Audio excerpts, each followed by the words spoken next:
1.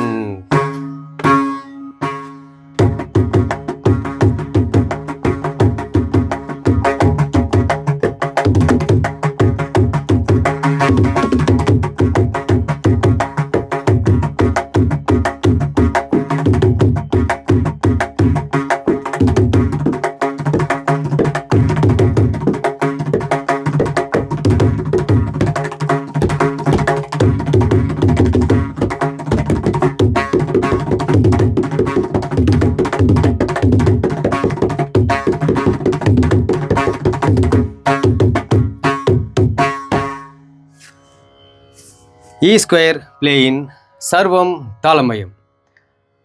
நான் மதுராந்தகம் அருள், மிருதங்கம். இன்று நாம் பார்க்க இருப்பது மிருதங்கம் என்றால் என்ன. மிருதங்கம் என்பது ஒரு தாளக்கருவி. இந்த தாளக்கருவி எப்படி இந்த உருமாற்றம் பெற்றது? இது அனைத்துமே இயற்கையானது தான். இயற்கையானதை மனிதனின் நுண் அறிவினால் உருவாக்கப்பட்டது. இந்த தாளக்கருவி எப்படி மனிதனை மகிழ்விக்கிறது? இந்த தாளக்கருவி எப்படி பஞ்சபூதங்களுடன் ஒன்றிணைகிறது? மிருதங்கம் என்பது மிருத் பிளஸ் அங்கம், மிருதுவான அங்கத்தை கொண்டது.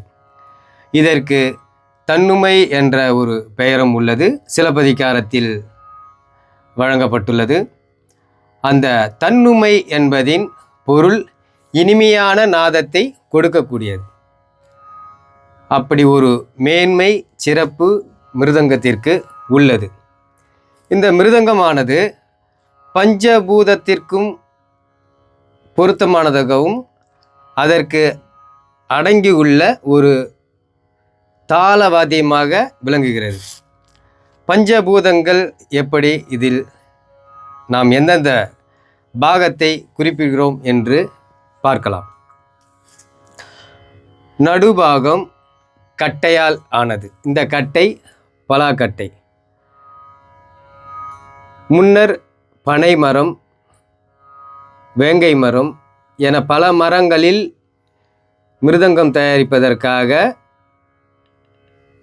தயார் செய்து பயன்படுத்தப்பட்டது. ஆனால் பலாக்கட்டையில் கிடைத்த நாதம் எதிலும் கிடைக்கவில்லை என்பதற்காக இப்போது நமக்கு பிரதானமாக பலாக்கட்டையில் தயார் செய்யப்பட்டு வருகிறது. பூமி. இந்த நடுபாகம் மரத்தாலானது பூமியை குறிக்கிறது.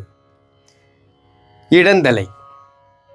இடந்தலையில் நாம் நீரை வைத்து வாசிக்கும்போது அதில் கீழ் சஜ்ஜம் பா என்ற ஸ்வரஸ்தானங்களின் ஒலிநிலைகளை நாம் பெற முடிகிறது. அப்போது நீர் என்ற பஞ்சபூதத்தின் ஒரு அமைப்பை இடந்தலை நமக்கு வழங்குகிறது. பலந்தலை. பலந்தலையில் கருமை நிற வட்டமான மை உள்ளது. இந்த மை என்பது ஒரு கலவைகளாலான பொடி. அந்த பொடியை நாம் உண்ணும் சோறு, அந்த பதமான சாதத்துடன் பிசைந்து இதில் பதிய வைத்து, இதில் ஒரு வகையான கல் உள்ளது.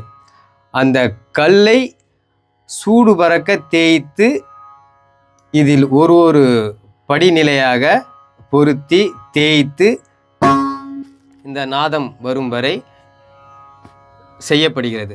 அப்போது நமக்கு அக்னி என்னும் பஞ்சபூதத்தின் ஒரு பெயரோடு இணைகிறது. காற்று. இந்த கட்டையின் நடுபாகம் கூடாக இருக்கும். இந்த கட்டையின் அந்த அளவுகள் என்பது 1 இன்ச் கனமாகத்தான் இருக்கும். உள்புறம் முழுவதும் கூடாகத்தான் இருக்கும். உள்புறம் இருக்கும் காற்றும் வெளிப்புறம் இருக்கும் காற்றும் இப்படி வாசிக்கும்போது அந்த காற்றோடு நாம் இசைக்கும், விரலால் இசைக்கும் சொற்கள் ஒரு நாதமாக வெளிவருகிறது. அந்த நாதம் என்பது தான் வானளாவியது, ஆகாயம். அந்த நாதம் எப்படி எவ்வளவு, அதாவது இந்த இசைக்கருவியின் அளவிற்கு தகுந்தாற்போல் எவ்வளவு தூரம் ஒலிக்க வேண்டுமோ ஒலிக்க வேண்டும். அந்த நாதத்தை ஆகாயம் என்று குறிப்பிடுகிறோம்.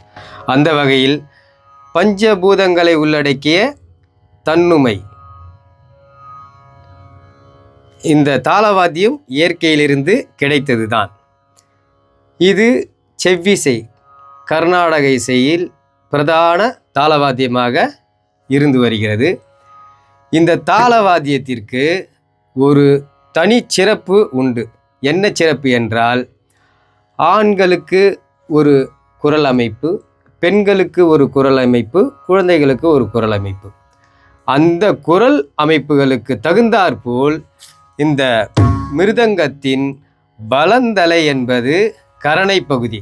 இந்த கரணை என்பது யாருடைய குரலில் இருந்து ஆதார ஒலிநிலை எழும்பி வருகிறதோ அந்த ஆதார ஒலிநிலைக்கு தகுந்தவாறு இந்த வலந்தலையை இடந்தலையை பொருத்தி தயார் செய்யப்படுகிறது. அப்படி என்றால் இதன் மகிமை என்பது நாம் ஏதோ சென்றோம் அமர்ந்தோம் கேட்டோம் என்பது இல்லை, உணர வேண்டும். ஒவ்வொரு ஒலிநிலையையும் உணர வேண்டும். அதே போன்று இதற்கு சொற்கட்டுகளும் ஆரம்ப சொற்கட்டுகளும் 5 தான். நாம் வாசிக்கக்கூடிய விரல்களும் 5 தான், இரு பக்கம்தான். இதன் பாகங்கள் பொதுவாக 3 பாகங்கள் என்பார்கள், வலது இடது நடுபாகம். ஆகவே இப்பெருமையான இசைக்கருவியின் ஒரு நாதம் என்பது மனிதனுக்கு எவ்வளவு முக்கியத்துவம் வாய்ந்தது. அந்த நாதம், அதன் சொற்கட்டுகளை அதில் இசைக்கும்போது அந்த சொற்கட்டுகளினால் நமக்கு கிடைக்கக்கூடிய மகிழ்ச்சி, ஒரு எண்ணங்களின் எந்த ஒரு எண்ணங்களையும் இந்த மிருதங்கத்தின் நாதம் என்பது சரி செய்துவிடும். இதில் இன்னொரு பெருமையும் உள்ளது. இதில் உள்ள கணக்கு வழக்குகள், தாளங்கள். ஒரு தாளத்தை எடுத்துக்கொண்டால் அடிப்படையான 5 தாளங்கள் உள்ளது. அந்த 5 தாளங்களும்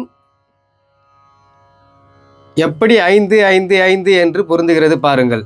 பஞ்சபூதங்களை உள்ளடக்கிய இசைக்கருவி, 5 எண்ணிக்கை கொண்ட விரல்களை கொண்ட விரல்களால் நாம் வாசிக்கிறோம். அதே போன்று ஆரம்ப தாளங்கள் என்பது 5 தான். உலகம் எப்போது துவங்கியதோ அப்போதே தாளம் துவங்கிவிட்டது.